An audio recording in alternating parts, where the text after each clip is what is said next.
Assalamu alaikum. Welcome to this video. In the last video, we talked about the stages that language learners, whether first language learner or second language learners, pass through in their endeavor to acquire the native language or the second language, whether children or adults.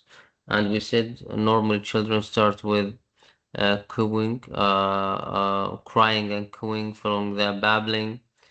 So the first or the starting part or point of language acquisition is actually the sound system. Okay. Following that, they start with the lexical system. After that, once they combine two or three words together, they start with the syntactic system, and the last system normally acquired by language learners is actually the morphological system of the language. We mean by the morphological system is actually the process of acquiring parts of the word. Morphology is concerned with the study of parts of the word. We mean by parts of the word the acquisition of suffixes or prefixes. Okay, or the process of morpheme order acquisition.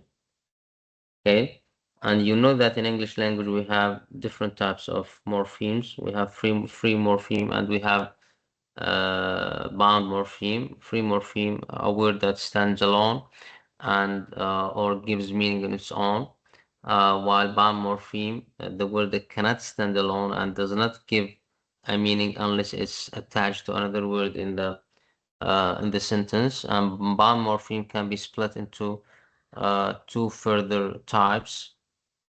We have inflectional morpheme and also we have derivational morpheme. Inflectional morpheme and derivational actually our emphasis here in this video on inflectional morpheme. Inflectional morpheme can be divided into 9 or 10 different types, like the final ing, the article system, the plural s, the possessive s, and so on and so forth. The previous studies on language acquisition, first language acquisition or second language acquisition, actually have found that children or adults acquiring their first language or second language, acquiring in particular English, right? Morphemes are the last part normally acquired by language speakers. Okay, due to their difficulty, due to their differences. In case of second language learners, due to the differences from their ill ones.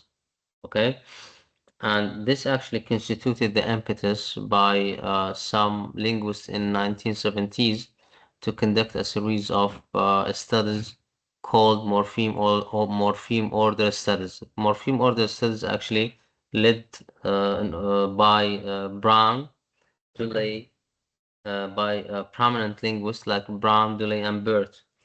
Those studies attempted actually to explore the let's say predictable stages that language learners, second language learners, and sometimes first language learners pass through in their attempt to acquire their first language or the second language. Those studies particularly investigated morphemes.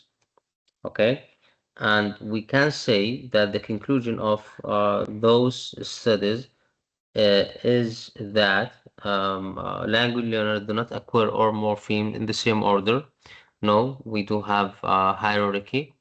Some morphemes are easier to acquire and others are hard to acquire. And the studies found out that the easiest morpheme to acquire, the progressive tense morpheme ing, and actually the hardest to acquire actually the